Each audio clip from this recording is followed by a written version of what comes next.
ان جملوں کو جو صحابہ سے خشکی طور پر نفرت کے طور پر زبان میں لایا کرتے تھے، اللہ نے پہلے ان جملوں کو دہرایا۔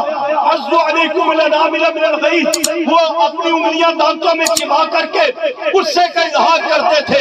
یہ صحابہ اتنا مقام پا گئے تو اللہ نے جواب میں یہ نہیں کہا دوستو بزرگوں تسی بھی کلمہ پڑھ لو، تسی بھی جناب توڑوی میں عزت دے دیں گا۔ اللہ نے کہا قُلْ مُوتُوا بِغَيْظِكُمْ، میرے محبوب ان سے کہہ دو جو آپ کے صحابہ سے بغض رکھتے ہیں، نفرت رکھتے ہیں، ضد اور عناد پر اتر آئے ہیں، میں رب کہتا ہوں ان سے کہہ دو کہ تم اسی غیظ و غضب میں مر جاؤ۔ پاکستان کے خلاف کی ہے، یہ تین طبقے بتائے ہیں، جہاں تفتیش کر لو یہی لوگ نکلیں گے۔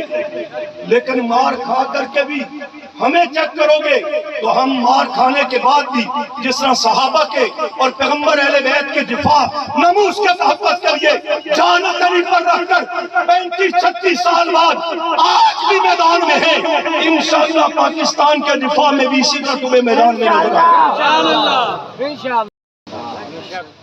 اور انہیں قیامت تک آنے والی انسانیت کے لیے اللہ نے معیار ایمان، معیار حق و صداقت بنایا ہے۔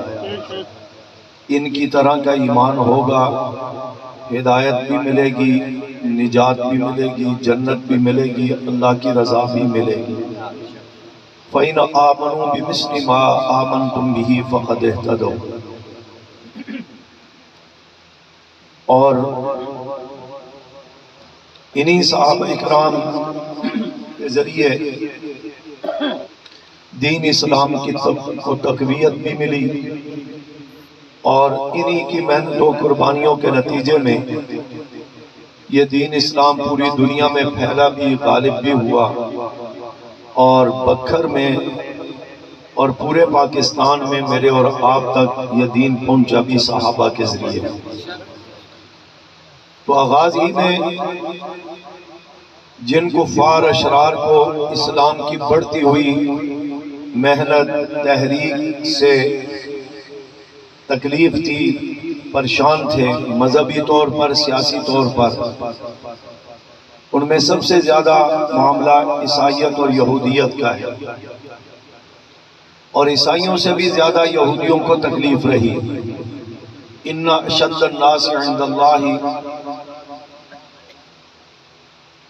کچھ اور حدیث میں پڑھنے لگ گیا، آیت ہے اس میں کہ یہودیوں کی جو اسلام سے نفرت ہے، عداوت ہے،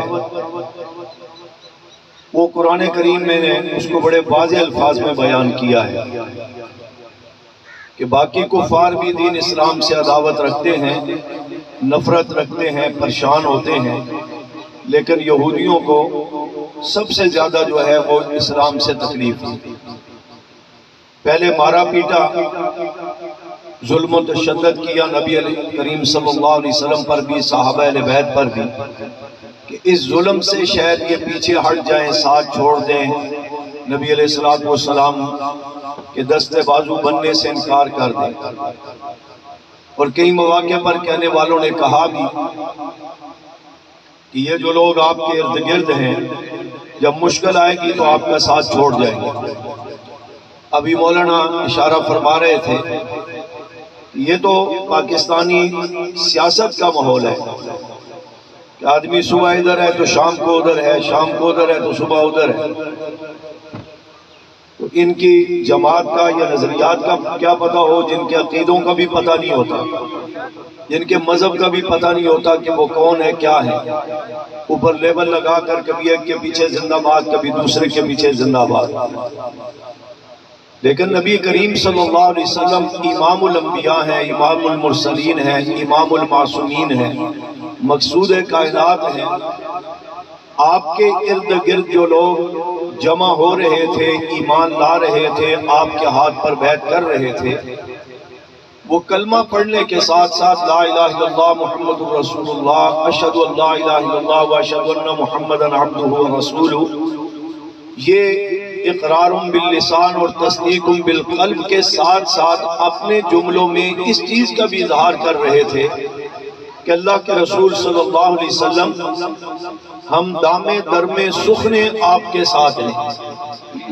اس سے پہلے جو ہوا سو ہو گیا کہ جو ہمارا عقیدہ تھا، نظریہ تھا، مزاج تھا، رسم و رواج تھا، سوچ تھی، فکر تھی، آباء و اجداد نے جو ہمیں بتایا ہوا تھا، آپ کے ہاتھ پر بیٹھ کر کے کلمہ پڑھ کے مسلمان ہوں گے، آج کے بعد ہم وہ نہیں کریں گے جو ہمیں ہمارا من کہے گا، آج کے بعد ہم وہ نہیں کریں گے جو ہمیں ہماری برادری کہے گی، رسم و رواج کہے گا، ماحول معاشرہ کہے گا، آج کے بعد وہ نہیں کریں گے جو ہمیں اس دور کے حکمران کہیں گے اور وڈیرے ہمیں کہیں گے، آج کے بعد وہ پہلے عقائد و نظریات، اعمال و کردار سب کچھ تروڑ مروڑ کر کے اس کو ردی کی ٹوکری میں پھینکتے ہیں، آج کے بعد وہ کریں گے جو ہمیں اللہ کہے گا، جو اللہ کے رسول صلی اللہ علیہ وسلم کہیں گے۔ اور یہ عہد و پیمان ایسا تھا کہ اس کے اوپر پھر صحابہ اکرام رضوان اللہ تعالی مجمعین نے گھر بار چھوڑ دیے، بیوی بچے چھوڑ دیے، مال اسباب قربان کر دیا، دودھ پیتے بچے نیزے کی انگلیوں پر رکھ کر ذبح کروا دیے، اور مختلف مصائب اور مشکلات سے گزرتے ہوئے آگ کے انگاروں پر لٹایا گیا، تیل کے گرم کڑاہوں میں جلایا گیا، جسم کی چمڑیوں کو لوہے کے گرم کنگنوں کے ساتھ ادھیڑا گیا، تیر و تلوار سے ان کے ٹکڑے کیے گئے، لیکن ایک بھی صحابی ایسا نہیں ہے کہ جس نے ان حالات سے اکتا کر، تنگ ہو کر، پریشان ہو کر کے اور بے بس ہو کر کے کہہ دیا ہو کہ بس یہ اب ہماری بس ہو گئی ہے، گود مار کھا لی، اب اور نہیں کھا سکتے، آج کے بعد معاذ اللہ ہمارا حضور سے، اللہ سے، دین اسلام سے کوئی تعلق نہیں ہے، اس کا کوئی ثبوت قرآن و حدیث میں کہیں نہیں ملتا۔ جتنے بھی حضرات تھے، جتنی بھی مشکلات سے گزرے، مشکلات کی صورتحال قرآن یوں بیان کرتا ہے کہ اذ زاغت الابصار وبلغت القلوب الحناجر وتظنون باللہ الظنون هنالک ابتلی المؤمنون وزلزلوا زلزالا شدیدا، اتنے مصائب اور مشکلات آئے کہ ان کی آنکھیں پتھرانے لگی، دل و دماغ ابال کھانے لگے، انہیں ہلا ہلا کر کے رکھ دیا گیا مصائب اور مشکلات میں، لیکن قرآن کہتا ہے فَمِنْهُمْ مَنْ قَضَى نَحْبَهُ وَمِنْهُمْ مَنْ يَنْتَظِرُ، کچھ تو قربان ہو گئے، کچھ قربانی کے منتظر رہے، لیکن وَمَا بَدَّلُوا تَبْدِيلًا، بدلا کوئی بھی نہیں، مشن کسی نے نہیں چھوڑا، کاز نہیں چھوڑا، جماعت نہیں چھوڑی، نبی علیہ السلام کا ساتھ نہیں چھوڑا، دین نہیں چھوڑا، اسلام نہیں چھوڑا، اللہ کی وحدانیت کا عقیدہ نہیں چھوڑا، کسی ایک کے متعلق بھی اس کا ثبوت قرآن و حدیث میں نہیں۔ انہی لوگوں نے ریاست مدینہ کا قیام عمل میں لایا تھا، نبی علیہ السلام کا ساتھ دے کر بنیاد آپ نے ڈالی، دستے بازو یہ صحابہ بنے تھے، ہر قسم کی تکلیفیں برداشت کی، لیکن پیغمبر کا ساتھ نہیں چھوڑا۔ بات یہ ہو رہی تھی کہ اس دور میں شاید انہوں نے یہ سمجھا ہوگا، میں کہتا ہوں کہ اس دور کی سپاہ صحابہ جو حضور کے صحابہ کے غلام ہیں، میری جماعت بھی مراد ہے، ہر مسلمان جو استقامت کا مظاہرہ کر کے چل رہا ہے، کیا کچھ نہیں ان کے ساتھ ہوا، الٹا لٹکا کر مارا گیا، اور پولیس مقابلے کیے گئے، جیلوں میں بند کیا گیا، رولر پھیرے گئے، ڈرل مشینوں کے ساتھ سوراخ کیے گئے، آنکھیں نکالی گئی، ناخون نکالے گئے، اور ماورائے عدالت ان کو شہید کیا گیا، دشمن نے گولیاں مار کر ان کو شہید کیا، ان کے ٹکڑے بکھر کے روڈوں پر پھینکے گئے ٹکڑے کر کے، یہ سارا کچھ ہوا، وہ صحابہ تھے، یہ سپاہ صحابہ 14 سال کے بعد یہ نہیں بدلی تو وہ کیسے بدلتے؟ ہماری تو معمولی سی ایک نسبت ہے، ہم کمزور ہیں، گناہگار ہیں، الحمدللہ 36 سال مار کھانے کے بعد یہ نہیں بدلے، وہ کیسے بدلتے؟ اور یہ جو کہا جاتا ہے نا کہ جنگوں میں نبی علیہ السلام کو صحابہ اکیلے چھوڑ کے بھاگ جایا کرتے تھے، یہ وہی بدبخت ہیں جو یہ کہنے والے اس کے ساتھ تھے جنہوں نے خود بھی بھاگے، اس کو بھی بھگایا۔ خان صاحب کے دیر مولانا بھی اشارے کر رہے تھے نا، میں ترجمہ کر دیتا ہوں، باقاعدہ دعائے جوش الکبیر کے نام سے مجلس ہوئی زمان فارغ کی، اور وہ عرصہ پہلے کی بات ہے جب خان صاحب نے بدر اور احد کے صحابہ کو معاذ اللہ بزدل کہا تھا نا، نئے نئے وزیر اعظم بنے، ہم نے پورے ملک میں احتجاج کیا، اسلام آباد، لاہور، پشاور، کراچی، بڑے جلوس نکالے، پھر ہمارے مذاکرات طے ہوئے، آپ مزید احتجاج نہ کریں، ہم ملاقات کرتے ہیں، میں نے کہا ملاقات کا شوق نہیں ہے، ہم اس کا